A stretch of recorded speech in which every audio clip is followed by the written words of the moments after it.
जय हिंद दोस्तों, आप सभी का स्वागत है मेरे चैनल नम्मा क्लासेस में। तो आज के वीडियो में हम लोग ज्योमेट्री के कुछ इंपॉर्टेंट क्वेश्चन इस वीडियो में पढ़ेंगे। ये सारे के सारे क्वेश्चन प्रीवियस ईयर बेस्ड हैं। तो पहला प्रश्न है आज का, ABC एक ऐसा त्रिभुज है, तो समकोण त्रिभुज है जिसमें एक वृत्त बना हुआ है। जिसमें क्या है, एक वृत्त बना हुआ है। समकोण की दो भुजाएं की लंबाई 10 सेंटीमीटर और 24 सेंटीमीटर है। तो वृत्त की त्रिज्या बताना है। तो सबसे पहले हम लोग एक समकोण त्रिभुज बनाते हैं। ठीक है, ये कैसा है, तो राइट एंगल ट्रायंगल है। अब इसका नाम दे देते हैं हम लोग। ए हो गया, ये बी हो गया, एक सी हो गया।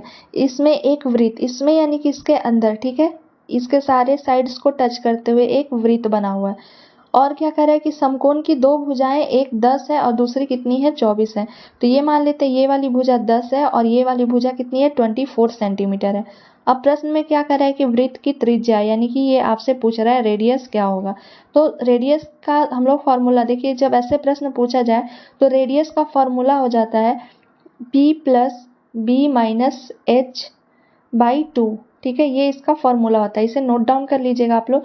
मोस्ट इंपॉर्टेंट फॉर्मूला है। पी से क्या हो गया, परपेंडिकुलर, बेस और हाइपोटेनस या हाइट जिसे हम लोग बोलते हैं, ये रेडियस का फॉर्मूला होता है। तो देखिए इसमें हमें क्या परपेंडिकुलर और बेस मालूम है, हमें क्या हाइपोटेनस एच मालूम करना है। तो आप लोग ट्रिपलेट याद होगा, पाइथागोरस ट्रिक का जो ट्रिपलेट होता है 5 12 13। ठीक है, 5 12 13 का होता है। तो ये देखिए, ये 10 है, ये 24 है, यानी कि ये 10 हो रहा है और ये क्या हो रहा है, 24 हो रहा है। तो ये क्या हो जाएगा, 5 का ये दुगना है, 12 का ये दुगना है, तो ये 13 का क्या हो जाएगा, दुगना हो जाएगा, 26 हो जाएगा। ये शॉर्ट इसका मेथड है, इससे आप लोग सॉल्व भी कर सकते हैं। सॉल्व में क्या करेंगे, इसका स्क्वायर करेंगे और इसका स्क्वायर करके हम लोग माइनस कर देते हैं। तो 24 का हम लोग जब स्क्वायर करेंगे तो 24 का स्क्वायर कितना हो जाएगा, हाइपोटेनस निकालना है तो प्लस हो जाएगा। तो 24 का स्क्वायर कितना हो जाता है, 576 हो जाता है। ठीक है, और 10 का स्क्वायर कितना हो जाएगा, 100 हो जाएगा। अब ये आ गया 676। 676 किसका स्क्वायर रूट होता है, तो वो होता है 26 का। तो ऐसे भी देखिए 26 आ गया। लेकिन 5 12 13 का ट्रिपलेट तो सबको याद रहता है, तो ये दुगना है, तो इसलिए ज़्यादा आपको ये शॉर्ट ट्रिक से बताया गया है। तो चलिए इसका कितना हो गया, ये 26 हो गया। अब सारा का सारा डेटा हमारे पास है। परपेंडिकुलर भी है तो क्या हो जाएगा, 10 हो जाएगा। प्लस बी कितना है, 24 है, तो 24 लिख देंगे। माइनस एच है, तो एच अभी कितना आया, 26 आया। अपॉन क्या हो जाएगा, 2 फिक्स है क्योंकि ये फॉर्मूला में है।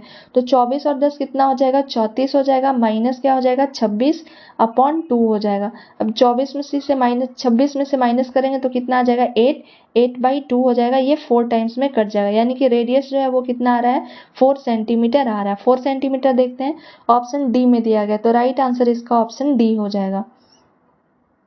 अगला प्रश्न देखते हैं। अगला प्रश्न है, यदि एक त्रिभुज के कोण 2x 3x माइनस 8 डिग्री और 5x माइनस 12 डिग्री है तो त्रिभुज का सबसे बड़ा कोण क्या होगा। ये भी 2020 का क्वेश्चन है। तो हम लोग जानते हैं कि त्रिभुज के, ठीक है, त्रिभुज के तीनों कोणों का जो माप होता है इक्वल टू क्या होता है, 180 डिग्री है। और ये तीनों कोण हमें दिया गया है, एक 2x है, दूसरा 3x माइनस 8 है और तीसरा 5x माइनस 12 है। अब ये तीनों को प्लस करके हम लोग क्या कर देंगे, 180 कर देंगे। तो चलिए सॉल्व करते हैं। 2x हो गया, प्लस 3x माइनस 8 करेंगे, प्लस 5x माइनस क्या हो जाएगा, 12 हो जाएगा, इक्वल टू 180 डिग्री। अब ये 2 और ये कितना हो गया, 3 हो गया, 3 और 2 5, 5 और 5 क्या हो गया, 10x हो जाएगा। 10x लिख देते हैं। और -12 -8 कितना हो जाएगा, -20 हो जाएगा। -20 और प्लस यहाँ क्या है, प्लस 3x है और -20 कर देंगे इसे। ठीक है, सॉरी 3x का नहीं, ये आपका 12 और 8 क्या हो गया, 20 हो गया, -20 हो जाएगा। ये -20 इक्वल टू 180 डिग्री हो गया। अब इसका वैल्यू हम लोग निकालते हैं। तो 10x और ये इधर आ जाएगा तो क्या हो जाएगा, प्लस में हो जाएगा, यानी कि 200 हो जाएगा। अब x का वैल्यू कितना आ गया, तो x का वैल्यू आ गया हमारा 20। ठीक है, अब ये सबसे बड़ा कोण पूछ रहा है कि क्या होगा, तो x का वैल्यू आ गया 20। अब 2x है तो 2 गुने 20 हो जाएगा, यानी कि ये वाला कितना हो जाएगा, 40 हो जाएगा। ठीक है, डायरेक्ट आपको लिख दे रहे हैं ऊपर में ही। ये 2x है तो ये कितना हो जाएगा, 40 हो जाएगा। ये 3x है, 3x यानी कि 20 गुने 3 60, 60 माइनस 8 करेंगे तो कितना हो जाएगा, 52 आ जाएगा। ये वाला जो आपका माप है वो 52 हो जाएगा। अगला है 5x, 5x यानी कि 100, 100 में से 12 को माइनस करेंगे तो कितना हो जाएगा, 88 हो जाएगा। अब सबसे बड़ा कोण ही पूछ रहा है कि सबसे बड़ा कोण कौन सा है, तो सबसे बड़ा कोण कितना आ रहा है, 88 आ रहा है। तो राइट आंसर इसका ऑप्शन डी हो जाएगा, 88। अगला प्रश्न है, दी गई आकृति में PO और OQ त्रिभुज APQ के परिवृत्त की त्रिज्या है। देखिए यहाँ क्वेश्चन में दिया गया है PO, ठीक है, PO यानी कि इसकी बात हो रही है, ठीक है, और OQ यानी कि ये, तो APQ का ये क्या है, त्रिज्या है। यदि PAQ 38 डिग्री है, ये वाला देखिए कितना है, 38 है, तो PQO का मान निकालना है। PQO यानी कि ये वाला एंगल हमसे पूछ रहा है कि क्या होगा। तो सबसे पहले इसका हम लोग जानते हैं कि POQ, ठीक है, एंगल आपका POQ इक्वल टू क्या हो जाएगा, तो 2 इंटू हो जाएगा एंगल PAQ, इसे याद रखिएगा, ठीक है। ये हमेशा इसका क्या होता है, दुगना हो जाता है। तो 2 इंटू क्या हो जाएगा, 2 इंटू 38 कर देंगे, तो 2 इंटू 38 यानी कि 76 डिग्री इसका मान आया, ठीक है, ये एंगल का 76 डिग्री मान आ गया। अब यहाँ देखिए कि PO और OQ, ठीक है, PO जो है ये वाला और OQ ये क्या है, रेडियस हो गया, ये दोनों क्या हो गए, इसके लिए रेडियस हो गए, तो इसलिए PO इक्वल टू क्या हो जाएगा, OQ हो जाएगा। और ये ट्रायंगल बना रहे हैं POQ, ये क्या है और कैसा ट्रायंगल है, तो ये ट्रायंगल है आइसोसेल्स ट्रायंगल, ठीक है, आइसोसेल्स ट्रायंगल ये बना रहे हैं।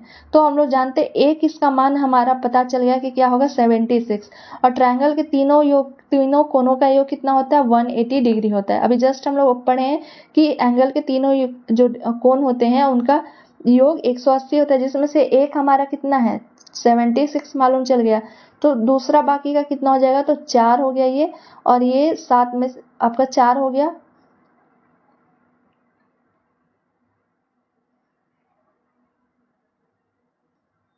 और ये 7 में से 7 गया 0, यानी कि 104 हो गया। 104 में ये आपका एंगल क्या हो जाएगा, OP और OQ। अब ये देखिए क्योंकि ये आइसोसेल्स ट्रायंगल बन रहा है, ठीक है, तो आइसोसेल्स ट्रायंगल के जो भुजाएं होती है वो दोनों बराबर होती है, कोई दो भुजा बराबर होती है। तो एक जब हमें मालूम ही चल गया कि ये 76 है, और दूसरा जो आ रहा है बाकी का 2 का वैल्यू 104 आ रहा है, और वो दोनों कितने होते हैं, बराबर होता है।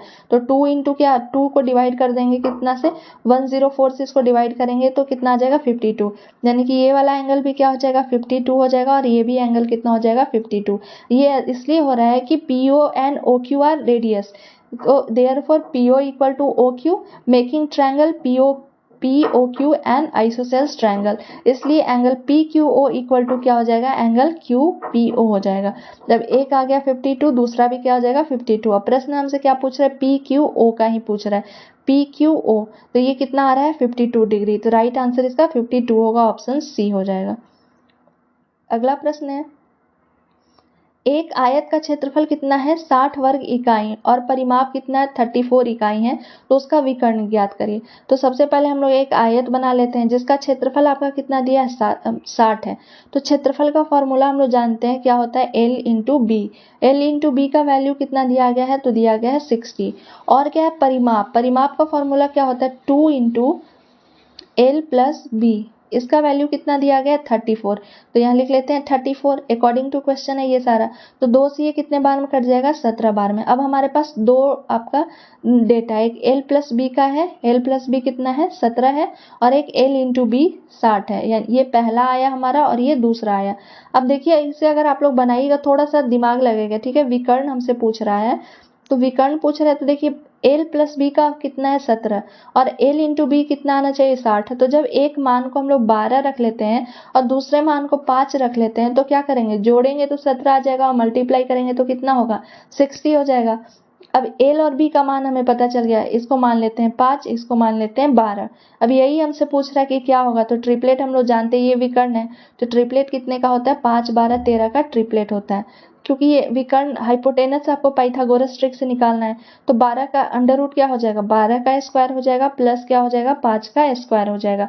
अब 12 का कितना होता है, 144, प्लस क्या हो जाएगा, 25, यानी कि 169 आ जाएगा, अंडर रूट 169। अब ये किसका होता है, 13 का स्क्वायर रूट होता है, तो 13 आ गया। अब यही हमसे पूछ रहा था कि विकर्ण क्या होगा, तो विकर्ण इसका हो जाएगा ऑप्शन सी, 13 इकाई। अगर आपको पाइथागोरस ट्रिक याद रहेगा तो आसानी से आप इसे बना सकते हैं। अगला प्रश्न है, 256 और 484 के बीच माध्य अनुपातिक ज्ञात कीजिए। आपसे मध्य अनुपात पूछ रहा है, तो मध्य अनुपात जब पूछता है तो उसका फॉर्मूला क्या हो जाता है, अंडर रूट ए बी हो जाता है। अब अंडर रूट ए बी यानी कि क्या कर देंगे, 256 कर देंगे इंटू क्या कर देंगे, 484 कर देंगे।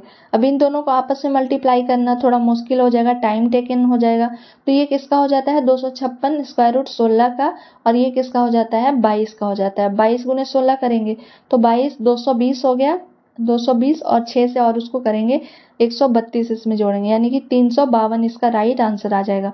352 आपका देखिए किस ऑप्शन में दिया गया है, ऑप्शन सी में दिया गया है, तो राइट आंसर इसका ऑप्शन सी हो जाएगा। वैसे भी देखिए जब इसे हम लोग मल्टीप्लाई करेंगे तो इकाई के स्थान पे हमेशा क्या आएगा, 2 आएगा। तो ऑप्शन ए और बी तो कभी हो नहीं सकता, क्योंकि इसके इकाई स्थान पे 0 है, इसके इकाई स्थान पे 3 दिया गया। जब भी होगा तो ऑप्शन सी और ऑप्शन डी होगा। अब 22 को 10 से गुना किए तो 220 आया, 220 आया, अब 6 से और करना है इसको मल्टीप्लाई, तो जब भी आएगा तो 220 से कम ही आएगा, तो 552 भी नहीं होगा। तो राइट आंसर इसका ऑप्शन सी हो गया। ऐसे ऑप्शन से भी आप इसे देख सकते हैं कि कौन सा करेक्ट होगा। तो ये कुछ इंपॉर्टेंट आपके ज्योमेट्री के लगातार एग्जाम में पूछे गए क्वेश्चन थे। आई होप आपको वीडियो पसंद आया होगा। अगर मेरा वीडियो पसंद आया तो प्लीज़ कमेंट बॉक्स में अपनी राय ज़रूर दें, और वीडियो को लाइक शेयर एंड सब्सक्राइब ज़रूर करें, ताकि आने वाले वीडियो का नोटिफिकेशन आपके नंबर पर आ सके। Thank you for watching my video. और अगर आप मेरे चैनल पर नए हैं तो प्रीवियस वीडियो को एक बार जाकर जरूर देखें, क्योंकि इस चैनल पर जो भी आपको वीडियो बनाए गए हैं वो सारे के सारे प्रीवियस ईयर बेस्ट क्वेश्चन के हैं, जो आने वाले एग्जाम के लिए काफ़ी हेल्पफुल हो सकता है। Thank you for watching my video.